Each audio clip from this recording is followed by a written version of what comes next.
So, tell me this. What did y'all do before I got here? Read.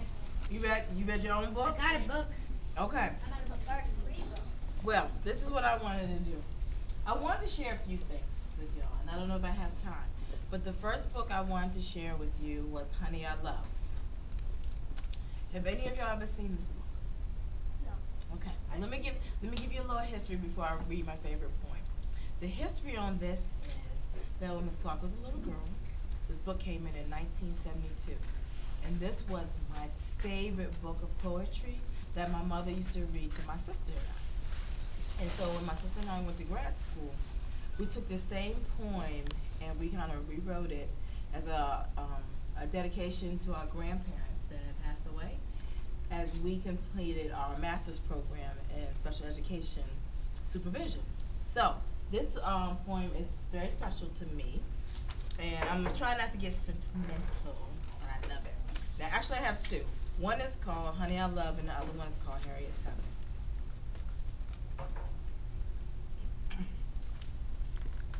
Honey, I love. Honey, love. I love. I love a whole lot of things.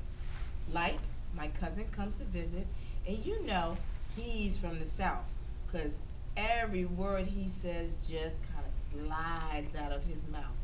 I like the way he whistles, and I like the way he walks. But honey, let me tell you that I love the way he talks. I love the way my cousin talks. And the day is hot and icky, and the sun sticks to my skin. Mr. Davis turned the hose on. Everybody jumps right in. The water strings from my stomach, and I feel so nice and cool. Honey, let me tell you that I love a flying pool. I love to feel a flying pool. Renee comes out to play and brings a doll without a dress. I make a dress with paper, and the doll sure look a mess. We laugh so loud and long and hard, the dolls fall to the ground. Honey, let me tell you that I love the laughing sound. I love to make the laughing sound. And my uncle's car is crowded, and there's lots of food to eat. We're going down to the country where the church folks like to meet. I'm looking out the window at the cows and the trees outside. Honey, let me tell you that I love to take a ride. I love to take a family ride. My mama's on the sofa, sewing buttons on my coat. I go and sit beside her.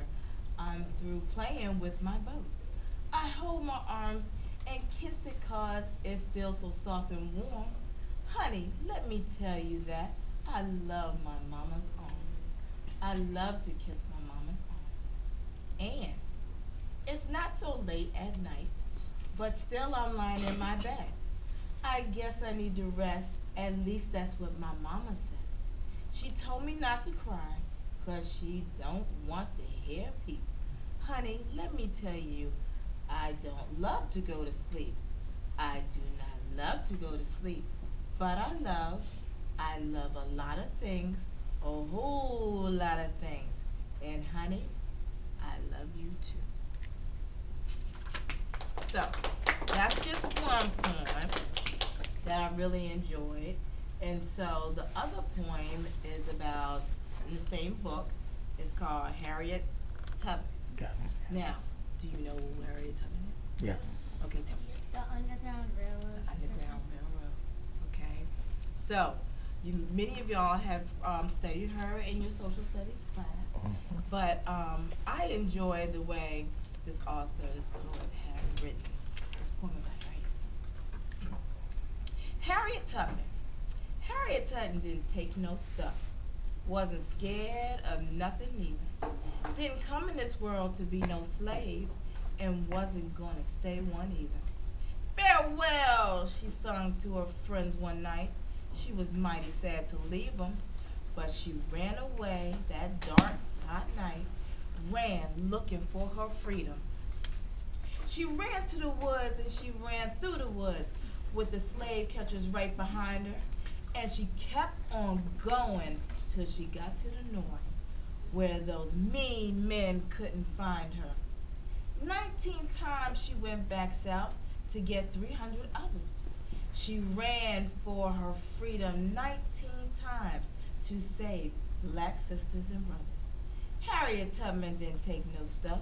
She wasn't scared of nothing neither. Didn't come into this world to be no slave, and did not stay one either, and didn't stay one either. So what was she trying to say in all of her works? She's free. She's free. And nothing's going to enslave her. And so did she help others? Yeah. Yes. She helped a lot of us. She helped a lot, right? Yeah. Okay, so that's another one. So if you love poetry the way I do, please check out the other poems in here. Now, the other books, how much time do I have? We're I'm dividing just the time curious. between you and Dr. Brown Okay. and Dr. Brown. I'm going then. Oh, no. No, if you want to read one more Yeah, thing, that's that would fine, be 'cause, fine, and yeah. then we can switch off. Mhm. Yeah, please. You know what? I'll have them go, and we have extra time. I'll tell them about this other stuff. But on last note, I just want to let you know I'm a real non-fiction reader. I don't enjoy fiction as much. So many things that I will read to you will be fiction and poems. All right. Thank you. No, I'm Thank saying you. All right, our next guest, we have two guests who are not from Gunston and who came to visit us today to share some other books that we might not have heard of before. And we have Dr. Brown and Dr. Brown who are coming here to read to us today, and that's easy to remember. So Dr. Brown and Dr. Brown. You have a question? Thank you. Are they married? Oh, Yes. I assume so. Oh, yeah. Yeah. So does that What time is the period end? Yeah, so I have- 1:36, yes. Right now Oh, we're yeah. at 1:26. We have Okay. 10 minutes left total. Right, because I didn't want to take up the whole time. All right, I'm going to briefly read. This is an autobiography, a classic autobiography. It's called Coming of Age in Mississippi, and the author is Anne Moody. And she happens to be a relative of mine. Well, I didn't grow up in Mississippi. I grew up in Louisiana, but she grew up in Mississippi. But there were times throughout the book, if you ever get a chance to read, that she came through Baton Rouge. And I'm gonna read where I left off in the last class, because this is the part in the book where I had read her uncle George Lee had burned the house, and for some reason the dad, I guess, misunderstood what she was saying, so the dad's gonna end up punishing her by beating her because he thought that she burned the house. So I'll go ahead and read the book. And Moody was one of the ones who grew up during the Civil Rights era, and she down in Mississippi, because during that time it was a lot of chaos going on. Of course, I wasn't even born yet. I was born in the 70s. I'll just say it that way. I was born in the late 70s, so there was no way I could know about it, but I've learned about what happened during that time. All right, so I'll go ahead and begin. As he stood there lying, he pointed to the bucket he had placed on the edge of the porch. That seemed proof enough for Daddy. He glanced at me for a few seconds that seemed like hours. I stood there crying. I didn't, but Daddy didn't believe me. He snatched me from the porch inside the house. Inside, he looked for something to whip me with, but all the clothes had been taken off the nails of the walls and were piled up on the bed. It would have taken hours for him to find a belt, so he didn't even try. He felt his waist to discover he was wearing overalls. Nothing was in his reach. He was getting angrier by the second. He looked over at the wood stack near the fireplace. Oh my God, I thought, he's going to kill me. He searched through the wood for a small piece. There was not one to be found. Moving forward, he stumbled over a chair. As it hit the floor, a board fell out. He picked it up and I began to cry. He threw me across his lap, pulled down my drawers, and beat me on my naked behind. The list came harder, one after the other. Screaming, kicking, and yelling, all I could think of was George Lee. I would kill him myself after this, I thought. Daddy must have beaten me a good 10 minutes before Mom realized he had lost his senses and came to rescue me. I was burning like it was on fire back there when he finally let go of me. I tried to sit down once. It was impossible. It was hurting so bad even standing was painful.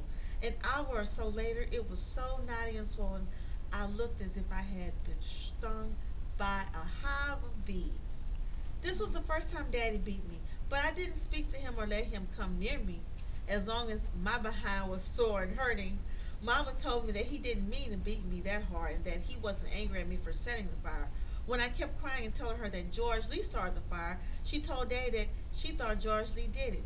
He didn't say anything, but the next morning when George Lee came, he sent him back home. Mama stayed with us the rest of the week. Then the following week, Mama's 12-year-old brother, Ed, came to keep us. A week or so after the fire, every little thing began to get on Daddy's nerves. Now, he was always yelling at me and snapping at Mama. The crop wasn't coming along as he had expected. Every evening when he came from the field, he was terribly depressed. He was running around the house grumbling all the time.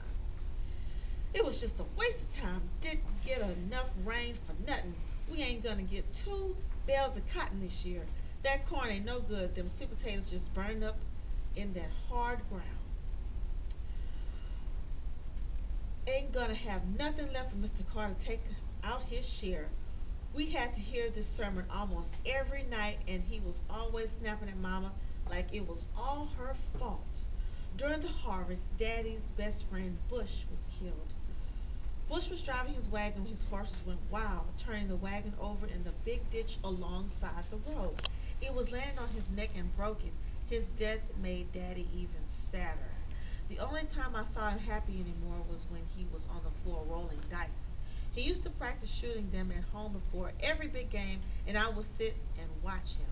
He would even play with me then. Every time he won that money, he would bring lots of candy or some kind of present. He was good with a pair of dice and used to win all the money all the time. He and most of the other men gambled every Saturday night through Sunday morning. One weekend he came home without a cent. He told Mama that he had lost every penny. He came home broke for a few more times. Then one Sunday morning before he got home, one of the women on the farm came by the house to tell Mom that he was spending his weekends with Florence, Bush's beautiful widow. I remember he and Mama had a real knockdown, drag-out session when he finally did come home. Mama's fist fought him like a man, but this didn't stop him from